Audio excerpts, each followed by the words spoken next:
Hi everyone. तो जैसे कि हमने लास्ट क्लास में पढ़ा था अकाउंटिंग के एडवांटेजेस, जैसे कि अकाउंटिंग के क्या क्या फ़ायदे हैं। अकाउंटिंग हमें जैसे बहुत सारी इन्फॉर्मेशन प्रोवाइड करता है कि हमारे प्रॉफिट्स कितने हैं, हम फाइनेंशियल पोजीशन कैसी है हमारी, हमें लीगल मैटर्स में हेल्प करता है, हमें टैक्स कैलकुलेट करने में भी हेल्प करता है, ईयर टू ईयर कंपैरिजन में भी हेल्प करता है। तो ऐसे बहुत सारे एडवांटेजेस हमने पढ़े थे। उसी की तरह अब कुछ लिमिटेशंस हैं, कुछ नुकसान भी है अकाउंटिंग के, या फिर कुछ चीज़ें ऐसी हैं जो अकाउंटिंग में मतलब नेगेटिव भी है। तो आज वो देखने जा रहे हैं। तो उसके अंदर लिमिटेशंस में अगर देखने जाएँ तो सबसे पहली चीज़ ये होती है कि जो अकाउंट्स है वो कोई पर्सनल बंदा ही बनाता है। मतलब ऐसे कोई अ, मशीन से नहीं है, वो कोई पर्सनल इन्वॉल्वमेंट होता है किसी इंसान का। हाँ, ये साइंस होता है, इसके अंदर मतलब कुछ रूल्स होते हैं, कुछ स्पेसिफिक चीज़ें होती हैं, पर फिर भी किसी बंदे की पर्सनल जजमेंट से ये अफेक्ट होता है। जैसे कि अगर मान लो अब हमें डेप्रिसिएशन कैलकुलेट करना है, तो उसमें हमें एक कोई असेट है या कोई मशीनरी है, उसकी हमें यूज़फुल लाइफ को देखना होता है, उसके बेसिस पर ही डेप्रिसिएशन कैलकुलेट होता है। तो वो जो यूज़फुल लाइफ है कि 5 साल है या 10 साल है, वो किसी बंदे की अपनी पर्सनल इंडिविजुअल जजमेंट है। और उसी तरह अगर स्टॉक है, उसके लिए कौन सा मेथड यूज़ करना है वैल्यूएशन ऑफ स्टॉक के लिए, या फिर कोई अगर कोई डेट्स है, कोई उधार है, उसके लिए कितना प्रोविजन बनाना है, कोई टैक्स है उसके लिए कितना प्रोविजन बनाना है, ये सारी चीज़ें भी पर्सनल जजमेंट पे ही बेस्ड होती है एक इंसान के। तो ये इसका एक लिमिटेशन है कि एकदम एग्जैक्टली फिगर्स नहीं मिल सकती हैं। कुछ ना कुछ अलग अलग, अगर मान लो एक बिजनेस ने कुछ सोचा है तो दूसरे बिजनेस ने कुछ और सोचा होगा, या फिर एक बंदा एक मैनेजर कुछ सोच रहा है तो दूसरा मैनेजर कुछ और मेथड भी बोल सकता है कि ये मेथड मेरे अकॉर्डिंग। तो ये अलग अलग हो सकते हैं। तो बेसिकली ये एग्जैक्ट फिगर नहीं होती है प्रॉफिट की भी, तो ये वेरिएट कर सकती है पर्सन वाइज पर्सन। तो ये पहला लिमिटेशन हो गया कि इन्फ्लुएंस्ड बाय पर्सनल जजमेंट्स।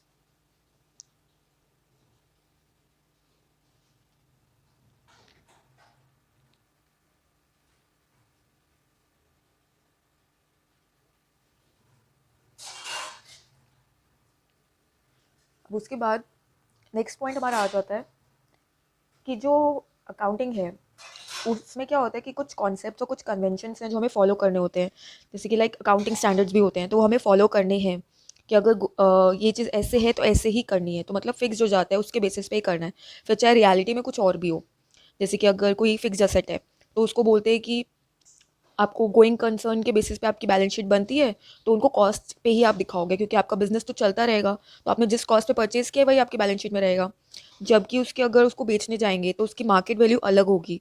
तो बेसिकली हमें जो हमारी फाइनेंशियल पोजीशन बैलेंस शीट में दिख रही है कॉस्ट पर, वो गलत हो गई एक तरीके से। हमारी फाइनेंशियल पोजीशन उससे कम भी हो सकती है। जैसे अगर कोई मशीनरी है, हमने उसको 10,000 में खरीदा था, तो अगर हम उसको कॉस्ट पे ही दिखाते रहेंगे, हाँ डेप्रिसिएशन लगता है थोड़ा सा, बट फिर भी वो मार्केट वैल्यू नहीं होती। अगर 10,000 की चीज़ें हो सकता है वो 2,000 में ही बिके, और हो सकता है वो उसकी कोई वैल्यू ही ना हो। पर लेकिन बैलेंस शीट में क्योंकि हम गोइंग कॉन्सर्ट कॉन्सेप्ट यूज़ करते हैं, तो हम क्या करेंगे, उसको कॉस्ट पे दिखाते रहते हैं। उसी तरह से हमारी एग्जैक्ट जो है फाइनेंशियल पोजीशन या एग्जैक्ट प्रॉफिटेबिलिटी वो नहीं पता चलती है। तो ये भी एक लिमिटेशन है हमारे अकाउंटिंग सिस्टम की।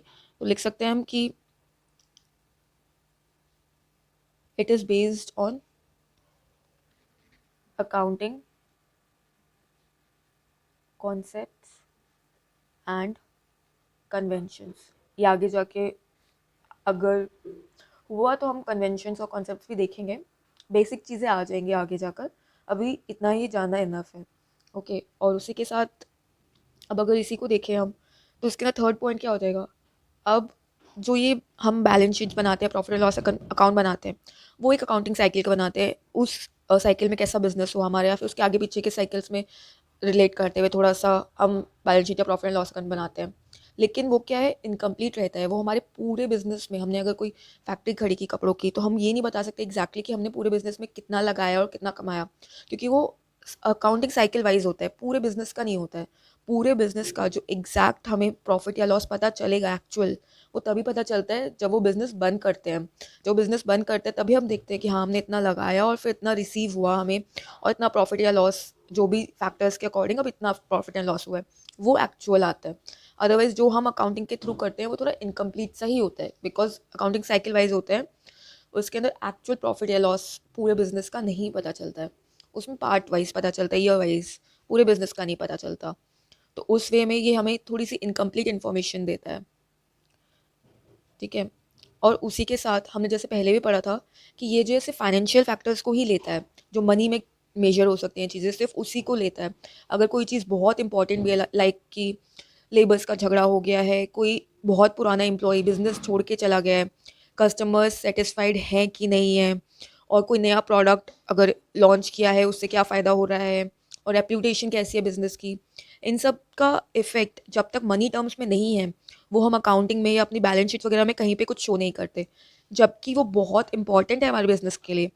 बट क्योंकि वो फाइनेंशियल नेचर का नहीं है, मनी में कैलकुलेट नहीं हो सकता, और क्वालिटेटिव नेचर का है, तो हम उसको नहीं लिखते हैं। तो ये भी एक लिमिटेशन है अकाउंटिंग की।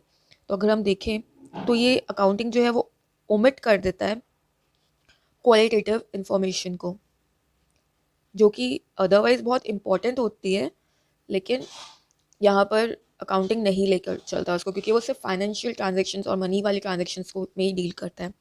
अब इसी के साथ अगर हम देखें तो जो अकाउंटिंग रहता है, हम जनरली जो चीज़ें हो चुकी होती है, जो खर्चा हो चुका है, जो एक्सपेंस हो चुका है, जो असेट्स हम परचेज कर चुके हैं, और जो लोन वगैरह हम ले चुके हैं, उन और जो सेल्स हम कर चुके हैं बेसिकली, उन सब को रिकॉर्ड करता है।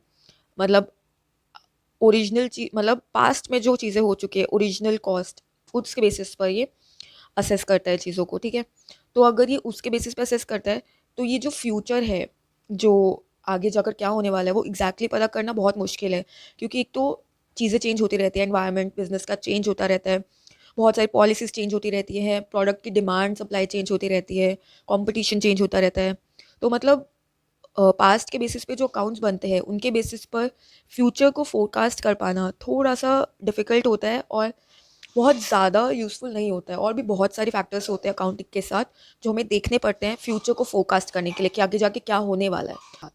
मतलब सिर्फ अकाउंटिंग एक अकेला टूल नहीं है जिससे आप फ्यूचर को प्रिडिक्ट कर सको। आपको और भी चीज़ें यूज़ करनी पड़ेंगी अकाउंटिंग के साथ साथ। एक जो बंदा है, डिसीजन मेकर है, उसका दिमाग भी मैटर करता है, उसकी जजमेंट की क्वालिटीज़ भी मैटर करती है, और करंट सिनेरियो की करंट क्या चेंजेस आ रहे हैं गवर्नमेंट पॉलिसीज़ में या लॉज में, या आसपास की डिमांड सप्लाई में क्या चेंजेस आने वाले हैं, या कस्टमर्स की टेस्ट में क्या चेंज आ रहा है, और सेलिंग प्राइस क्या इतना रखना चाहिए, इन्फ्लेशन तो नहीं है। तो बहुत सारी चीज़ें हैं जिसको मद्देनज़र रखकर आप फ्यूचर फोकास्ट करते हो। तो इसलिए अकाउंटिंग जो है वो अनसुटेबल है फोकास्टिंग फ्यूचर के लिए। ये भी एक लिमिटेशन हो गई। और उसी तरह एक होता है कि जो अकाउंटिंग है वो हिस्टोरिकल कॉस्ट पे बेस्ड होता है। हिस्टोरिकल कॉस्ट बोल दो या फिर ओरिजिनल कॉस्ट बोल दो। ओरिजिनल कॉस्ट, पास्ट कॉस्ट, मतलब अगर हम मान लो किसी फिक्स एसेट के बारे में लेकर बात करें, जैसे मान लो लैंड एंड बिल्डिंग है या कोई मशीनरी है, तो उन सब का क्या होता है, जैसे लैंड एंड बिल्डिंग तो डेप्रिशिएट भी नहीं होती, डेप्रिशिएशन भी नहीं लगता है। डेप्रिशिएशन क्या होता है कि कोई असेट है, उसकी वैल्यू अगर 10,000 है, तो उस पर हमने थोड़े यूज़ किया उसको पूरे साल बेचने से पहले या जब भी, तो उसको थोड़ा बहुत घिसा होगा, वो थोड़ा बहुत ख़राब हुआ होगा, तो उतना एक परसेंटेज हमारा रहता है जो डेप्रिशिएशन के अकॉर्डिंग हम एक डेप्रिशिएशन का अमाउंट कैलकुलेट करते हैं, उतना हम उसमें से माइनस करके उतनी वैल्यू फिर उसको दिखाते हैं कि जी हमने 10,000 का खरीदा था, तो इतना डेप्रिशिएट हो गया होगा पूरे साल में फॉर्मूला के अकॉर्डिंग, तो अब इतना हमारा बचा होगा, तो वो हम अपने बुक्स में दिखा देते हैं बैलेंस शीट में ले जाकर। लेकिन वो क्या है, वो अगर हम मार्केट में बेचने जाएँ तो हो सकता है वो मशीनरी जो अमाउंट हमने निकाला उससे बहुत ज़्यादा में बिक जाए, हो सकता है उससे बहुत कम में बिक जाए। तो जो अकाउंटिंग है वो उस वे में ओरिजिनल कॉस्ट पर या हिस्टोरिकल कॉस्ट पर डील करती है कि जिससे हम अंदाज़ा नहीं लगा सकते कि ओरिजिनल क्या मार्केट सिनेरियो है या फिर बिजनेस की ओरिजिनल पोजीशन क्या है। लाइक लैंड एंड बिल्डिंग तो डेप्रिशिएट भी नहीं होती, उसका तो बिल्कुल अंदाज़ा नहीं लगा सकते। और जैसे कि अगर लैंड हम पहले परचेज़ किया हमने, तो ऑब्वियसली सस्ते में परचेज़ किया होगा, लेकिन आज के टाइम पर अगर लैंड की वैल्यू अप्रिशिएट हो रही है या बढ़ रही है, तो अब अगर बुक्स में हमारे 1 लाख रुपीज़ दिख रहे हैं बट रियलिटी में उसकी वैल्यू 10 लाख हो गई है, तो जो 1 लाख की वैल्यू है वो तो हमारी बैलेंस शीट को फिर गलत बताएगी ना। एक्चुअल में हम 10 लाख का असेट लेकर बैठे हैं, पर हम बुक्स में से 1 लाख का असेट दिख रहा है हमारे। तो इसलिए जो ये भी एक अकाउंटिंग की लिमिटेशन है कि वो कुछ रूल्स पर, कुछ कन्वेंशंस पर, लाइक हमने यहाँ पे भी लिखा है कि कॉन्सेप्ट्स और कन्वेंशंस पर बेस्ड होता है, और हिस्टोरिकल कॉस्ट पे बेस्ड होता है या पास्ट कॉस्ट पे बेस्ड होता है। तो ये सारी चीज़ें उसकी लिमिटेशंस हैं। और इसी के साथ अगर हम नेक्स्ट अगर देखें, तो जो हमारी अकाउंटिंग रहती है उसके अंदर हम बेसिकली अकाउंट्स जब बनाते हैं, तो हम उसके अंदर अगर trading and profit and loss account से बात करें या समराइजिंग लेवल से बात करते हैं, ठीक है, तो हम वहाँ पर trading and profit and loss account में जो एक्सपेंसेस दिखाते हैं या फिर जो परचेजेस दिखाते हैं वो हम अपने हिसाब से दिखाते हैं। मतलब बहुत बार क्या होता है, आप लोग को पता है कि रियल लाइफ में प्रैक्टिकल में क्या होता है, हमने कोई चीज़ परचेज़ की आज, पर हम उसकी डेट डलवा देते हैं 5 दिन बाद की। ठीक है, तो अगर मान लो आज 31 मार्च है, ठीक है, आज बुक्स का लास्ट डे है, ठीक है, तो अगर हम अकाउंटिंग कर रहे हैं और आज लास्ट डे है, तो हमने क्या किया, हमारे परचेज हमने कर ली थी, बट हमने उसकी डेट ऐसी डलवाई कि हमने उसकी डेट बुक्स क्लोजर के 5 दिन बाद की डलवाई। तो अगर हमने 5 दिन बाद की बुक्स क्लोजर की डेट डलवाई, तो वो हमारे जो अभी हमारा फाइनेंशियल ईयर है उसमें शो नहीं हुआ वो। जब हमारी, अगर मान लो हम मार्च में बुक्स क्लोज करते हैं, तो हमारी मार्च की बुक्स में वो जो परचेज हमने किया वो शो नहीं हुआ। तो हमारा जो प्रॉफिट है उतने परचेज के अमाउंट से ज़्यादा आ जाएगा, क्योंकि हम जितना सेल्स करेंगे, अगर परचेज का अमाउंट कम दिखता है हमारा, सेल्स में से परचेज माइनस करके प्रॉफिट आएगा, जो वो प्रॉफिट हमारा ज़्यादा आ जाएगा, क्योंकि हमने परचेज के अमाउंट को कम दिखाया है। उसी तरह से अगर हमने कोई एक्सपेंसेस किए हैं, कोई खर्चे किए हैं, उसको अगर हम लोग बढ़ा कर दिखा देते हैं, जो खर्चा हमारा मतलब अभी नहीं हुआ, नेक्स्ट ईयर में होने वाला है या आगे होने वाला है, पर हम उसको अभी, जैसे मान लो कोई असेट है, हमने दिखा दिया कि जी ये असेट पे इतना डेप्रिसिएशन हमने दिखा दिया, बट उसका उतना डेप्रिसिएशन इस बार नहीं है, वो नेक्स्ट ईयर में जाकर आएगा।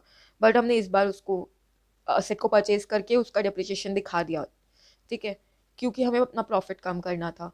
तो इससे क्या होगा कि जो बुक्स हमारी बन रही है वो एग्जैक्ट नहीं बनेंगी और प्रॉफिट कम ज़्यादा आ सकता है। तो इससे हमारे डिसीजंस भी हैं वो भी करेक्ट नहीं आएंगे। बहुत बार इससे जो मैनेजमेंट है वो गलत डिसीजंस भी ले सकती है। तो बेसिकली जो अकाउंटिंग है वो अफेक्ट होती है विंडो ड्रेसिंग से।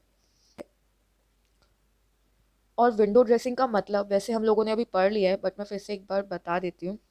विंडो ड्रेसिंग, तो बेसिकली विंडो ड्रेसिंग क्या होता है, एक मतलब एक तरीका होता है, एक प्रैक्टिस को हम लोग विंडो ड्रेसिंग बोलते हैं, जिसमें जो अकाउंट्स रहते हैं, जो बुक्स रहती है, जो फाइनेंशियल स्टेटमेंट्स रहती है, उनको मैनिपुलेट करके दिखाया जाता है। मतलब जो चीज़ हमारे फेवरेबल में है, अगर परचेज इस बार ना दिखा करके नेक्स्ट ईयर में दिखा करके हमें ज़्यादा फ़ायदा दे रहा है, इस बार अगर हमें प्रॉफिट ज़्यादा दिखाने हैं अपनी, बेसिकली प्रॉफिट ज़्यादा है कम क्यों दिखाते हैं हम, जो यूज़र्स हैं उस बुक्स के, हमारे फाइनेंशियल स्टेटमेंट के, उनके पर्पज़ से। मतलब जो इन्वेस्टर्स है, अगर हम उन्हें दिखाना चाहते हैं कि देखो हमारे पास ज़्यादा प्रॉफिट्स हमने कमाए हैं, आप हमारे पास इन्वेस्ट कीजिए, आपको रिटर्न अच्छा मिलेगा, आपके पैसे कहीं नहीं जाएंगे। तो बेसिकली हम कोशिश करेंगे कि हम अपने प्रॉफिट्स को ज़्यादा दिखाएं। तो अगर परचेज़ को हम कम दिखाते हैं तो हमारे प्रॉफिट ज़्यादा आएंगे, तो इन्वेस्टर्स के ऊपर इफेक्ट पड़ेगा, यूज़र्स के ऊपर इफेक्ट पड़ेगा।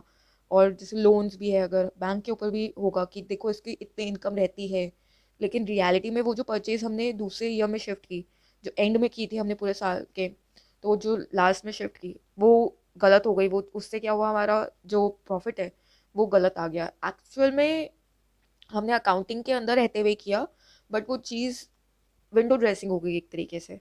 हमने कुछ, जैसे विंडो शॉपिंग भी करते हैं हम लोग, कुछ गए और कुछ नहीं लेकर आए, तो वैसे विंडो ड्रेसिंग हमने एक तरीके से की कि प्रॉफिट्स को ओवर वैल्यू हो गई इसकी वजह से, या फिर प्रॉफिट जो है वो अंडर वैल्यू हो गए हमारे। ओके, और इसके बाद अगर बात करें 8 पॉइंट की, अच्छा ओके, इतने ही लिमिटेशंस करते हैं बेसिकली। लिमिटेशंस तो और भी, जैसे आप एक्सपीरियंस करते जाओगे आगे, तो अगर आपको कुछ और समझ में आता है लिमिटेशन की ये भी तो एक लिमिटेशन है। वैसे तो मैक्सिमम चीज़ें इसी के आसपास घूमेंगी कि पर्सनल जजमेंट है या फिर अकाउंटिंग कॉन्सेप्ट्स वगैरह पे बेस्ड होता है, तो बहुत बार करेक्ट चीज़ नहीं होती है, रियलिटी कुछ होती है और बुक्स में कुछ और दिखता है। और कुछ क्वालिटेटिव चीज़ों को नहीं लेता है ये बिल्कुल भी, क्योंकि मनी में ही डीलिंग करता है और फाइनेंशियल ट्रांजेक्शन्स को ही लेकर चलता है। और इसके अंदर विंडो ड्रेसिंग हो सकती है, तो विंडो ड्रेसिंग इसके लिए एक लिमिटेशन हो गई। तो बेसिकली ये 7 पॉइंट्स अभी हम करते हैं, और बाकी आगे की चीज़ें नेक्स्ट वीडियो में कंटिन्यू करते हैं। ओके, सो बाय।